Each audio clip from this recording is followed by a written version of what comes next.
Hello, hello, hello, hello. I have a juicy one. Juicy content for you today. Are you sitting comfortably? My mentor, Danny Wallace, would say absolutely not, because if you're sitting comfortably, you aren't getting out of your comfort zone, and that is never good for development. So hello to all of you. Let me know that you are with me. Hi, Steve. Hi, Shane. Oh, Shane, you're out in America. That's fab to see you. Hope you are well. So why am I coming on here today? So the reason I'm coming on here today is because after my big announcement and my apology and my ripping off the mask last week, I promised you that for the foreseeable future, I will be coming on here at least once a week to give you some big input to be able to help you to succeed in your life and business. And today we are looking at the 7 signs that you are holding yourself back. Because you're smart, right? You are smart, you are driven, you continually work really hard, you're a grafter. You've known that for years. So why then does things always just feel hard? Why do things feel so stressy? And why do you often feel stuck? That sucks, doesn't it? Let's face it, that absolutely sucks. And the reason being is there are often things that you are doing, things that we are doing that is keeping us in that place. And it means that we are sabotaging our own success. Yeah, there we go. I have said it. Hi, Annabelle. Thanks for joining. It's great to see you. So if we are sabotaging our own success, and last week I spoke about perfectionism. Oh, recovering perfectionist here. Anyone else? Then it means, oh, you've said no sound. That's slightly worrying. Okay, anyone else there? Give me a thumbs up if you can hear me. Can you hear me now? Thank you for telling me, Annabelle, because I would never know, would I? I would never know if anybody can hear me or not. Give me a thumbs up if you can hear me. I'm going to carry on because we're on LinkedIn, Facebook, YouTube, and Insta. So if you cannot hear me, yes, sounds good over there. If you can't hear me, then jump onto one of the other ones. That'd be fab. So why are you stuck? I'm going to share the 7 ways that you're keeping yourself stuck so that we can look at getting you unstuck. All right. If you have any questions, brilliant. Thank you. If you have any questions, then put them in the comments, because even if I do not get to them today, because sometimes it all goes a bit mental and I don't actually get to them all, I promise I will answer every single one. And if I do not answer it in the comments, then I will answer it in my Q&A on Friday morning, which is when I come on and answer all of your questions. So for those of you who don't know me, hello, thank you for being here. My name is Debbie Waite. I am the founder of Stronger Inside and Out, and I am the creator of the Success Triangle. And I help ambitious people to succeed in both business and life without burning out, without sacrificing their health, their relationships, and let's face it, their sanity. And trust me, I have lived the crappy perfectionist spiral of stress, and it utterly sucks. And I do not want that for you, because I want you to be able to have all the tools that you need to be absolutely at your best, achieving your best, succeeding your best, and living at your best. Because what's the point if life just doesn't feel like we're living it? Yeah? Give me a thumbs up. You with me on that? Fabulous. So 7 common signs that you're holding yourself back. This is based on 25 years experience as a leadership coach and a trainer. Right, so it's not just something that I've gone on to ChatGPT and asked them. This is based on what I know of my clients before they start working with me. And number 7 is going to be a bit deeper. So I bet you resonate with it, even if you're not prepared to admit it. And that's fine. Okay, let's crack on. Number 1. This isn't going to surprise you. because I mentioned it on Friday, perfectionism. You wait until everything is perfect before you do anything. Now, for you, that might be posting on social media. That might be you don't launch a new product or a new service or apply for a new job. That might be that you haven't started the new exercise regime that you've been wanting to do for the next 2 years because you're not quite ready for it. It might be that you're not inviting people over for dinner or drinks or a cup of tea or whatever because your house isn't quite perfect. Anyone relate to any of those things? Or any other examples that you have? But what happens, therefore, is you continually watch other people overtake you. They do what you do. They succeed like you want to succeed. And you know that you could. You know you have the skills to probably even do it better than them. But you want to do the other stuff first. You know, you've got to get your website done. You've got to get some more photos done. You've got to get a better logo done. You've got to get a new Hoover to be able to hoover the rug better. You've got to lose a few pounds. Whatever it is, you stop yourself moving forward because you're stuck in the perfectionism. This is a big one. All right. Sign number 2 that you are self-sabotaging. You're going to so relate to this. Number 2 is you avoid asking for help. Have I got any help avoiders? Now I'm talking about even when you're on your absolute knees, you do not ask for help. You're a strong, independent human being. You could do it all. You can do it all. It's not because you're not capable, but you feel like you should do it all, which means you are stuck in your own head of wanting to do it all before asking anyone else to help. But of course, you're never going to be able to ask for help because you're never going to do it all, which means you get stuck in a cycle and never move forward. Give me a thumbs up if that's you. Give me a thumbs up if you can relate to that. Number 3, you are a 100% or nothing kind of person. You're either 0, i.e. not doing it, or you're 100%. Or actually, let's be honest, 110%. And you cannot comprehend, you just don't get it, you cannot comprehend why anybody would do anything unless it's at 100% or more. And if you're not delivering at 100%, you feel shame and you feel guilt. And that feeling sucks. And I know you, I know that you get a buzz from overachieving, don't you? You know, you've always done that. That's what's got you to where you are today. It's the overachieving, the doing more than anyone expects. It's what you're known for. It's a part of your brand. You know, you work harder. You push more. You give more. You achieve more.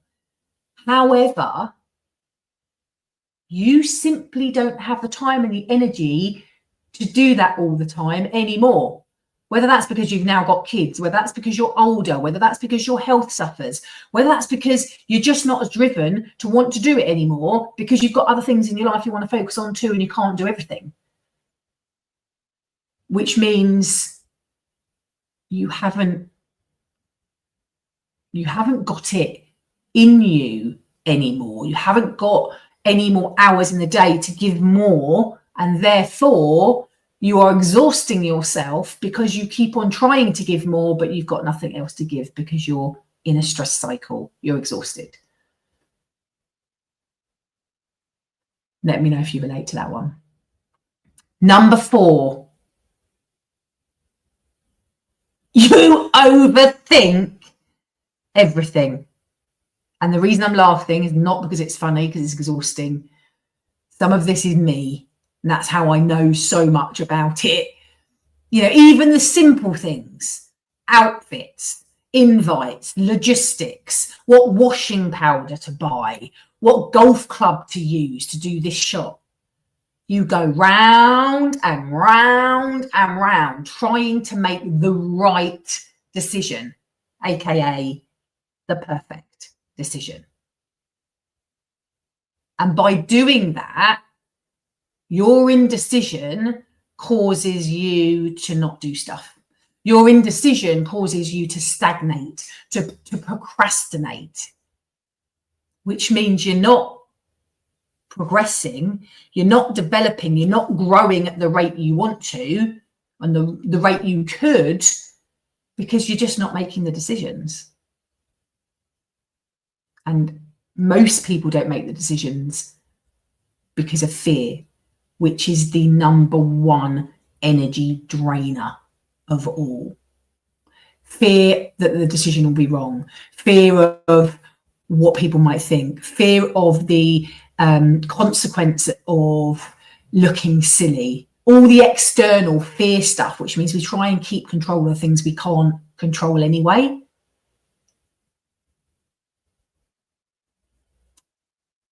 Number five is that you compare yourself. So you compare yourself behind the scenes to somebody else's on-screen life or business. And it's giving you a really false sense of what other people are achieving in their business and their life. Because let's face it, we never know what's going on behind closed doors. We just see what other people want us to see.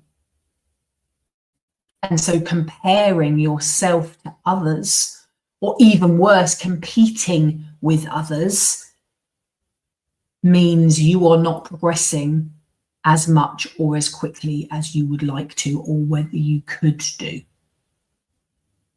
You still with me? Are these hitting home? Give me a thumbs up. Give me a yes, I relate to this, Debs. Brilliant. Thank you. Number 6. Busyness. Busy. I like to keep busy. You keep yourself going. You keep going. You like having your to-do list. You like having lots on. You might moan about having lots on because that's really stressful, but actually you hate not having lots on. And you know why? The reason being is often because you are avoiding the thoughts in your head. We want to take it a little bit deeper. It's not just the thoughts in your head that you're avoiding, it's the emotions in your heart.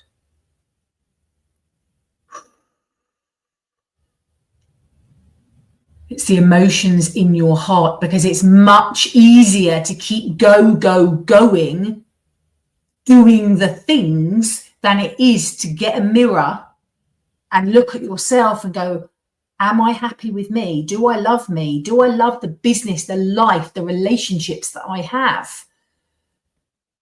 Hi, Zoe. Hi, Warwick Park. Great to see you.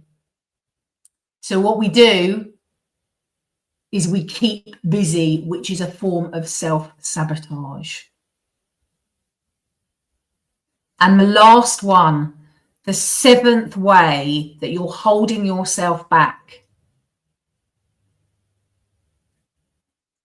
is you never say a certain word that has 2 letters. What do you think it is? I'll give you a clue. It starts with an N and it finishes with a O. You struggle with the word no. And the reason you struggle with the word no, hi Alex, great to see you. You struggle with the word no because you are a people-pleasing perfectionist. And I say that with love, and I recognize that. You say yes to everything because you want everyone else to be happy. But then you get stressed out from doing too much, or you resent the person who asked you to do it because you never wanted to do it in the first place, but you never said no. Hi, Karen. You know, you don't have the hard conversations you need to be having, whether that's with your partner who constantly does the same thing to annoy you, but you don't know how to put that in a way that doesn't cause massive conflict. It might be the kids that you need to be speaking to. It might be your team members. It might be a client. But because you haven't got the perfect words, or it's not the perfect environment to have those conversations, you shy away from it.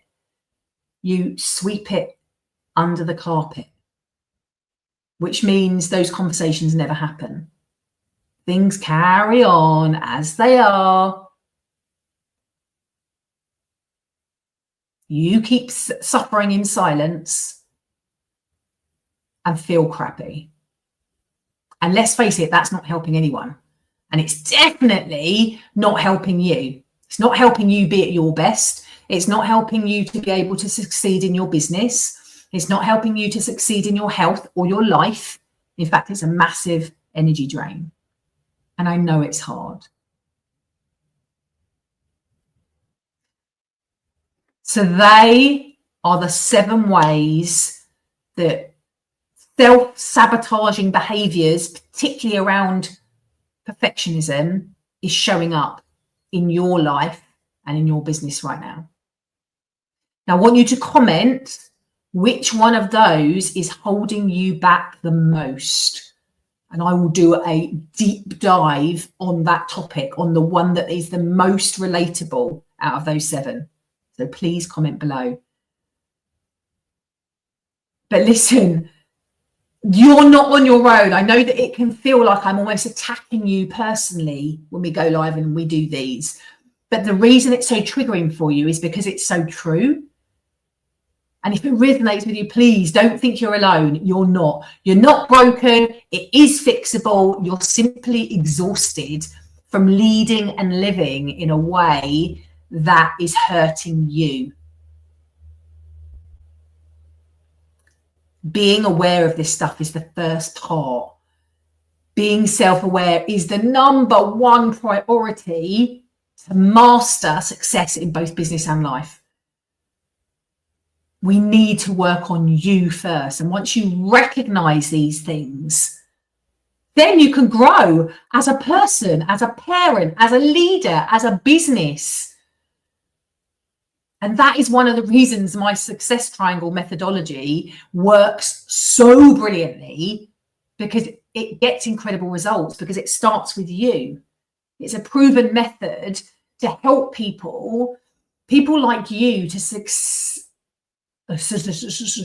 sustain success by 3 powerful steps, 3 foundational things that you need to be focusing on before you use all your time in your business.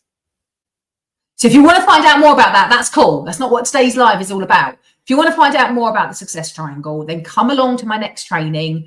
My next one is online. It is free. It is all about how to succeed in both business and life without burning out.